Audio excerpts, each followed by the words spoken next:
The following programme contains scenes that some viewers might find distressing. As people say, we are a family. HAMMA is a family, and we like to welcome other people to our family and make it bigger and make it grow. I've been part of a few teams in the past, and this is the best brotherhood I've ever been part of. It's like a family. Sean's like a dad to everyone. It's funny, parts of life you don't expect happen. If you'd have asked me when I was 18, yeah, you're going to be a professional fighter, I thought, no way. I was no way doing that, and it just snowballed.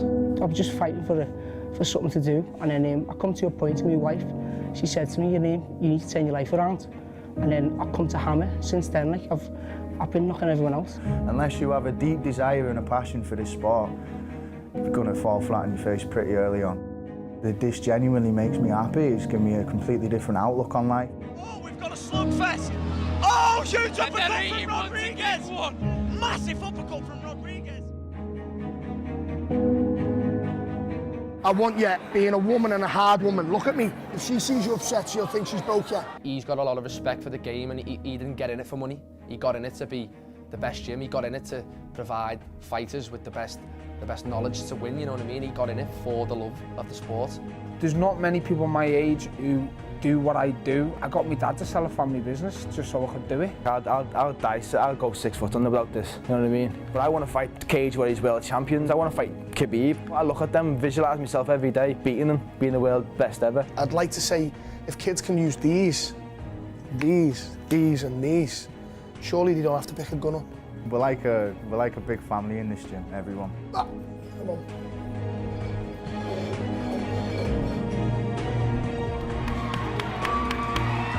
Yeah! Yeah!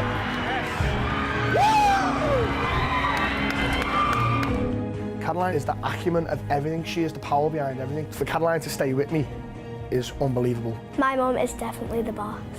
Everyone's scared of me mum, no one's scared of my dad. Con, if you could do a bit more advertising on the website. What do you mean? I don't know. Well, you need to do a bit more.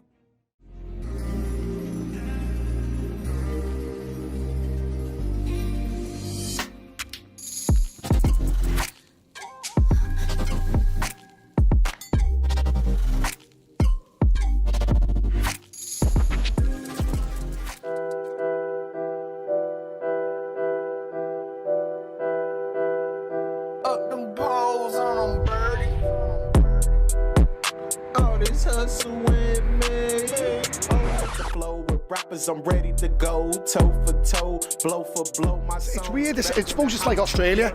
You're either poor in St Helens or you've got money. Because there's a lot of money in St Helens as well. A lot of rich areas. And they don't really mix with the poor areas. You know what I mean?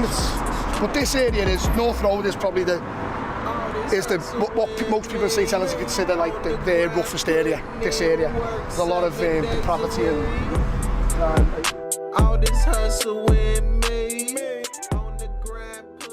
Sean Martin, I'm the head coach of HAMMA Mixed Martial Arts. It's funny, you know, that's an acronym. People say HAMMA Mixed Martial Arts. It says it on the tin. It's not actually HAMMA Mixed Martial Arts. It's Hardcore Academy of Mixed Martial Arts. Here's where they all get shocked, these girls. Who's all right being on the telly? It used to be Heighton Association of Mixed Martial Arts when we first started, but as we moved out of Heighton, we had to change the name. Bacon and sausage and egg bap, can you do that? And a sausage bap as well, please. So you're arranging a fight probably before. So what's happening there? On Cage Warriors, he's fighting on the 1st of December on the Academy show. Hello? Can you get a coffee of bacon butty? Okay. Alright. Alright, bye-bye. I get people crashing here, mate. People in St Helens have never seen a telly. We don't really, in this town, they don't really get much footage in it. Do you know what? It's got a cracking base, this. You know, it's part of Merseyside, but they've got their own culture. Very rugby-based culture, but it's the tough people. We went to South Africa, and the people in Johannesburg, they know about Liverpool. Do you know what I mean? They'll say, God, it's a tough town. Joe Rogan says it in his podcasts. Joe Rogan says about how tough Liverpool is and what a tough accent it is. It breeds toughness. It just breeds this endemic toughness. And I said something before, I said Manchester's very similar. They only hate each other, Liverpool and Manchester, because of football. You take the football away, they're very similar. Manchester and Liverpool are very similar. You look at the two top cities in this country at MMA, it's Manchester and Liverpool, and it is, and people can shout me down, but it is. There's better fighters come out of Manchester and Liverpool than any part of the British Islands. It's true, it's a fact.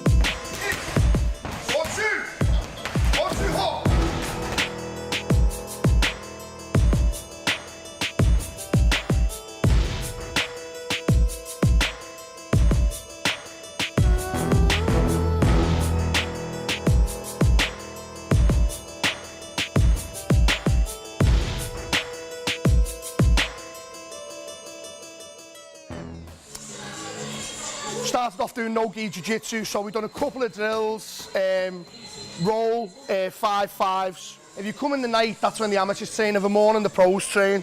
Even the two young girls over there at the moment, they're 16 and 17, they're both fighting for titles at the weekend up in the northeast. Ian Freeman's show, they're fighting for titles. They're amateurs, but they're high level, both of them. Faye was a British karate champion, and you know, Lol's she's on a 2-fight win streak. When I see kids come in with problems, I've had kids with ADHD, ADD, kids who are excluded from schools, kids who mums and dads are saying to me they're gonna be in jail. You know, they're being told they're gonna be in jail, and you see a change in them. And you know what? People talk about discipline, right? I don't believe it's just discipline. I think it's a path that they've never had. It doesn't have to be fighting. It can just be, I don't have to be scared anymore because I can move differently. I can know how to react better. I don't have to react by lashing out. I can react by thinking about the situation rather than picking something up and hitting someone with it, or you know, God forbid, you know, the knife epidemic we've got all over Britain, especially in Liverpool, and the gun epidemic. I'd like to say, if kids can use these and these, surely they don't have to pick a gun up. People do pick a weapon up. It's genuinely out of fear. It's not a great thing. I mean, most people will say, well, the shithouses, or to want of a better effect, you know, cowards. Let's use the word coward is better. And it's normally out of fear. And if I can change a child's life or a young adult's life, more the better. Young Bronson here, he's 16, he's surmised a record of 7 and always unbeaten, 6 finishes. He won't mind me saying, but he's a travelling boy, so they have something special in them. I think they're made for fighting. When I come HAMMA, I think I was 9. I come from a different Thai boxing gym. And I come from a gym a lot of used to coach on as well. And I come straight to here and it's made me a lot better. I love it, love fighting. And Sean as well, he's made me a lot better as well. Calmed me down a lot. I used to be out in the streets all the time. Now it's calmed me down a lot, don't go out no more. It's happy training, that's it.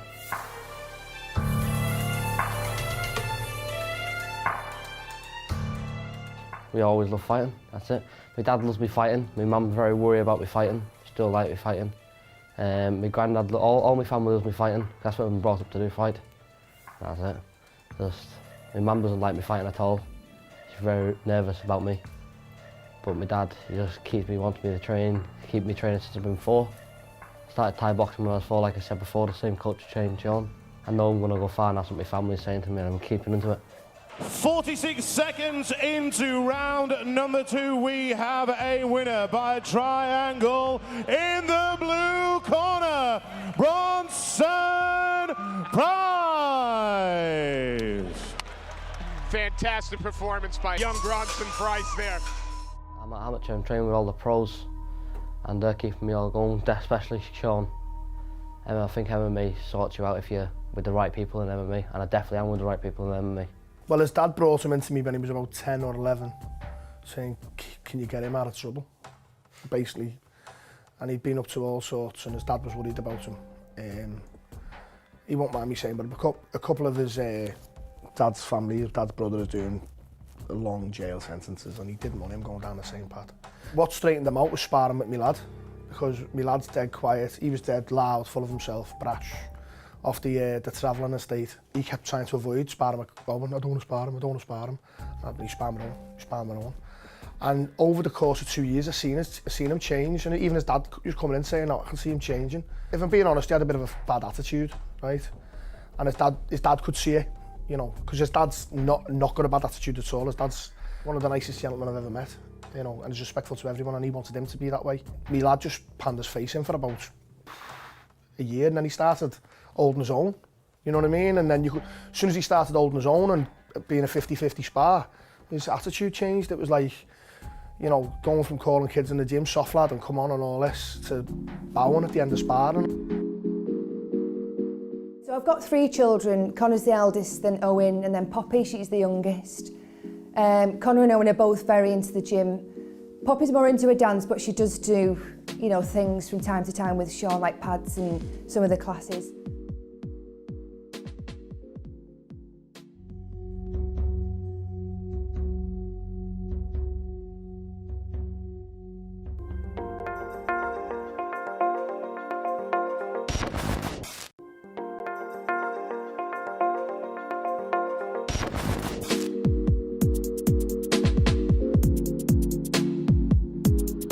So this is our future.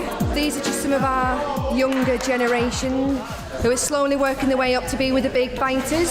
Andy's just doing kickboxing at the moment with the children, so we give them a chance to become like a bit of a team. That helps them within their daily lives, whether it be at school or out of school. We find that it really works, so yeah, it's doing really, really well. Growing up for them in an MMA gym, it's kind of like the norm, so they don't know any different, where all the children coming in, they're like, wow, you know, you go to an MMA gym or you own an MMA gym, and they're like, yeah, and kind of thing. So it's the norm for them. At the same time, they do respect us and they train hard, and Connor especially.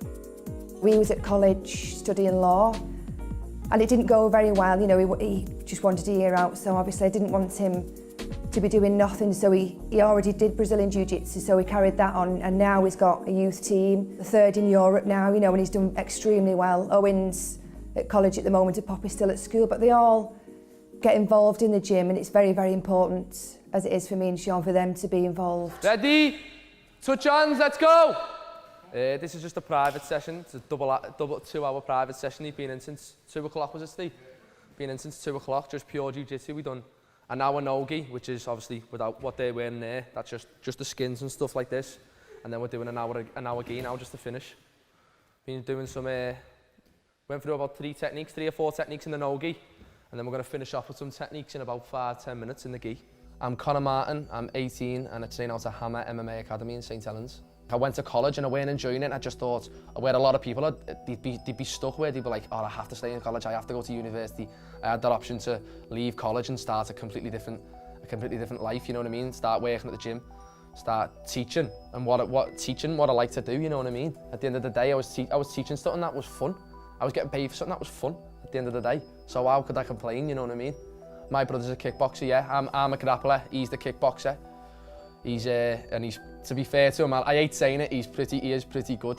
I'm the jiu-jitsu coach, and if he wanted to be, if he weren't lazy, but obviously he's only just left school, so he doesn't really know what he's doing. Eventually, I think I can see him becoming the kickboxing coach, because he's an orthodox fighter, but he kicks with his left leg. So his front leg is his powerful kick, which means when we're sparring, he'll be here and then he'll just whip you with the kick and you're like, what's just hit me? We went to World Championships, like Cole there on the bottom, he's 2-time world champion and 2-time European champion. And that, it's the competition you're getting up there, it's the best in the world, you know what I mean? It is, at the end of the day. There's a reason it's called the World Championships. Europeans, we got 18 golds, 12 silvers and 11 bronzes, I think. And then we ended up winning the bronze team trophy, which ranks my little BJJ class at third in Europe, you know what I mean? So I must be doing something right.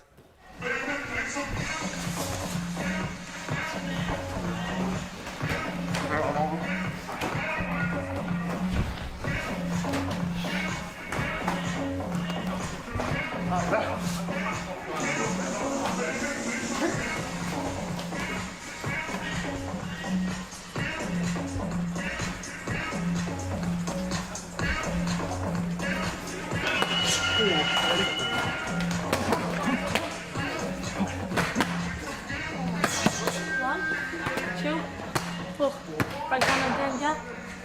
1, 2, this, right hand. Kick. Good girl. And again. No, that's good. Slip. Yeah. The other way. So when you slip, slip, sharp. 1, 2, slip, slow. 1, 2, slip. Okay. I've been to this is my favourite gym I've been to. I could honestly say this is the best gym I've been to. I've learned most of my skills here. It's just unbelievable this gym, you know. It's like a family community, you know what I mean? It makes you feel welcome. I stopped it for 3 months. I had bad anxiety and that, and I come here and all that stopped. I'm here every day training, I'm fighting. Saturday on, I show myself I'm fighting for a title. Show me, Meg was going early on to training partner. It's absolutely amazing this gym, I can't describe it right now, you know what I mean?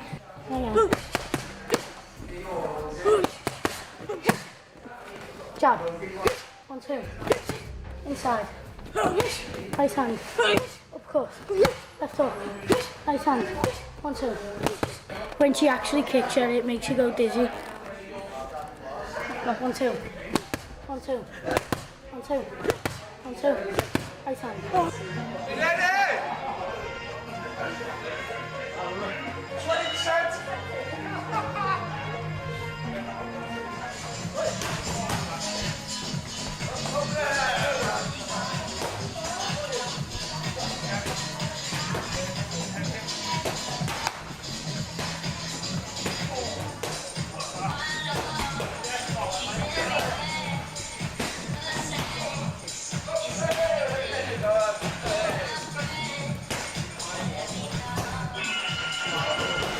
Why do you hurt each other with your teammates? Don't hurt each other. We're not hurt. It's fighting, isn't it? If you don't spar, it's not sparring hard, we just spar. If you don't spar well enough, then obviously when you come to fight, it'll show, won't it? Yeah, you've got to put it in. Just very there, people get knocked out. Very there. Build a very good bond. Yeah, it's very there. It's not 100%, you know. Obviously, when we fight, we've got little gloves on, got sparring gloves on, and you throw to knock people out. Mick, just give you a speech about sparring not being 100%. If you clip Mick with any decent shot, it's 100%. Do you know what I'm saying? Mick was a professional boxer and a national boxing champion twice, and boxers spar completely different to MMA fighters. I'm going to be honest with you, MMA fighters spar clever. Boxers end up fucking in wheelchairs, don't they? Mick Stanton, fight from HAMMA. 6 fights, 3 wins, 3 losses at the moment, professional. I joined HAMMA, obviously, because of the way Sean was so active with fights and stuff like that. Some gyms sort of, they like to build a record up and you know, I wouldn't say easy fights, but they have fights they're well capable of winning. I don't believe in that as a fighter. I like to test myself. I'm not fighting to be a superstar, I'm just fighting because I love it. And you know, unfortunately, when you're fighting good people, you don't always get the result, and that's the difference. As long as you're not getting hurt, you know, you're not getting knocked out, there's a big difference. Getting caught with submissions or losing on decision, you know, it's all good, you learn from it. Just like fought for the middleweight world title. Fought someone who had 26 fights, and I was only 5 fights into my pro career. Took it on 24 hours notice, because unfortunately my fighter got pulled from the Cage Warriors card. And you know, I don't think there's many people who jump up 15 pounds and fight the number 2 in Europe middleweight. But I loved it, you know, I'm fitter, stronger, you know, I'm better than I've ever been. I've just keep evolving. There's not many people my age who do what I do. I'm in the gym every day. I've got a wife and kids at home. It's hard. It's, you know, it's very hard to be full-time. I'm trying to make a living as well and, you know, feed my family, pay the bills. There's not many 31-year-olds who take that risk, and I got my dad to sell a family business just so I could do it. And you know, he was sick and stuff like that. We were going through a bad time, and he's so much better now in life, and I'm happier because I'm doing something I love. You know, I've took a big pay cut and stuff like that, but money doesn't make you happy. I was depressed all the time with not being able to do what I loved. I boxed when I was younger, and I was a very, very good amateur boxer. I was number 1, won competitions, and I blew it all. I packed it in. Just had enough one day. And I always see like lads who are now world champions who I was on England squads with, and I think that should have been me. So I'm going to keep going till I get there. I know I can do it. So when When the girls, when anyone's cutting weight, not just the girls, these are the ones that look like currants, yeah? So, this what we call paranoia. When we have 4 different scales set out at different angles to see how big people are. So this is my favourite scale. Do you want to check this one out?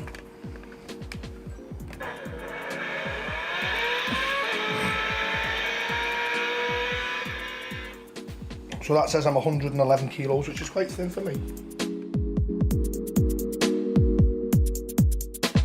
Here's the girls who are both fighting for titles on Saturday, looking sweaty and horrible. What's that on your face? Sweat? Sweat? It's just a sweaty mess. Really, there's not very good logic behind it, really. It's normally dehydration logic, you know. The idea is the more you sweat, you scrape the sweat off and you're lighter. The girls, luckily enough, are fighting what they normally would fight at. We've got one fighting at 52 kilos, which is straw, and one fighting at 57 kilos, which is fly, which is about average woman, really. I think these girls are ready to come out. He's done. Yeah, go on, I can see him. I put them on a lower heat. So these are lying down now because the heart rate will be that low. They have a nice relaxed, bring the heart rate down for about 2-3 minutes, and then they'll get up and they'll dry each other off completely, and then check the weight. Just weigh each other once now and no more today, otherwise you'll be stressed. Lol's got the bigger cut because Lol's going down to straw 52. Lol's got a couple of kilos to go. We'll see. I'm worried. It's British title fight. They've probably got to add 0.5 on, so if we got 0.4. Yeah. So, you're 50. I'll give you the kilo because there'll be at least a kilo weight. So I'll give you 50. So you're on 50, just under 55 kilos. So she's got 2 kilos to go. You've got a kilo to go, less than a kilo, 0.8. But in the morning it's going to be completely different. Yeah, the thing is, what you've got to do is, when they weigh in, they'll be weighing in at like 8:30, 9 in the morning. So obviously the night before, they'll fast completely from like tea time. So they won't have anything to eat from the tea time the night before. What they'll do now is try and not eat too much. It's all about, you know, you got to remember how old these girls are as well. So it's a big thing with me because they're still in the growing process of life. It's not so much with girls because genetically women normally stop growing about 16, 17, but the lads, it's really heavy for lads because lads can grow to, I don't know about you, I was growing until I was about 21, mate. The thing is, when Lauren puts her glasses on, she'd never make weight. It's like me, aren't you, mate? Look. Yeah, I am. My lenses